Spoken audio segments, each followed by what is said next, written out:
Alright, so this is the 70 to 200 GM2 lens, but we're not going to be talking about this today. Instead, we're going to be talking about something a little bit older and a little bit longer.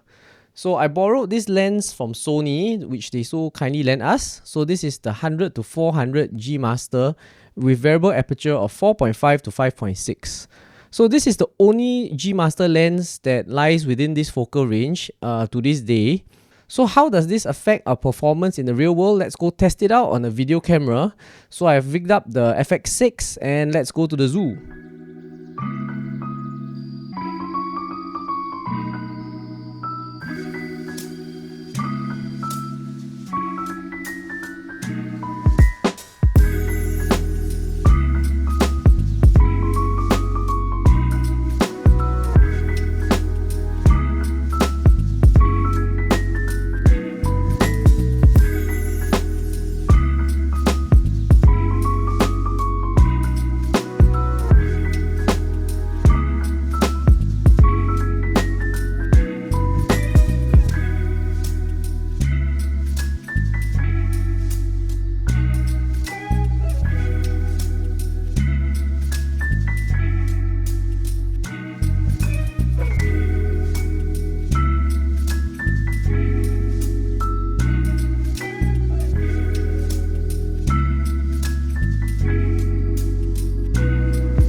So my impressions of the lens are that the focusing is great, no issues with the speed, even though it's not the newest XD linear motor. It's still the old gen, but it's still quite fast.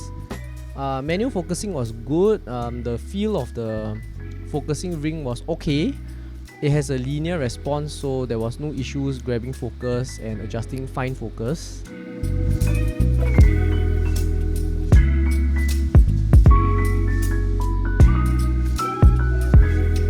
So now to the negatives. So I think that the OSS could be a little bit stronger because this is last gen OSS, and I think it's not up there with the 8 stops kind of thing that we are offered with the newer bodies.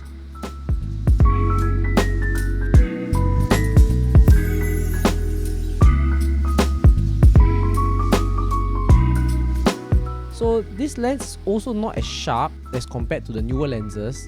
So the newer zoom lens like the 70-200 GM2 is extremely sharp, so it rivals prime lenses even. And I think that this lens probably needs an update in terms of optical quality, and we have 61 megapixel sensors now, and this just doesn't show off the quality you can get from a 61 megapixel camera. And the aperture is a little bit dark, so it's a variable aperture 4.5 to 5.6. Even though it's not a full stop difference, it's not much, but it's still overall quite dark. So as I was going indoors and outdoors, in the shade, out of the shade, I found that I had to bump up my ISO and then put on ND filters, take off ND filters, so it's kind of not so convenient. I would prefer if it were constant f4, but I understand the lens might be quite a bit bigger, so I hope that future lenses might be f4 and still same size, I hope.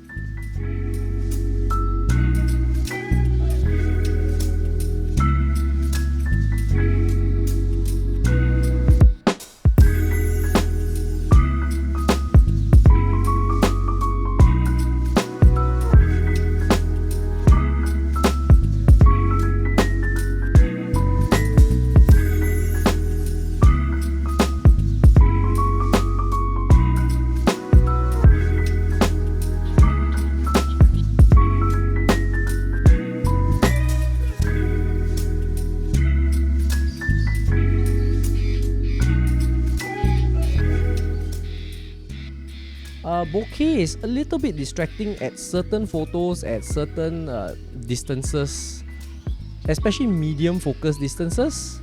So I would say that not the focal length 100 to 400 kind of distance, but when your subject is at a medium distance, let's say maybe 20 meters, the background bokeh tends to be maybe a little bit more busy than normal. And I think I would appreciate if it was a little bit smoother, but I don't know what optical compromises they might have made to keep the lens to the size that they have done.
Okay, so we're back and hope you enjoyed the short video I did. So I find that this 100 to 400 focal length is a great focal length for sort of wildlife videography and photography. I think if you're going on safari or you're just taking photos at the zoo or some sort of animals, I think this 100 to 400 range would serve you well because it's a zoom lens and it's convenient that it goes from 100 to 400. The major gripe I had was that the zoom was very stiff. So there's a dial at the side of the lens that you can adjust between smooth and tight.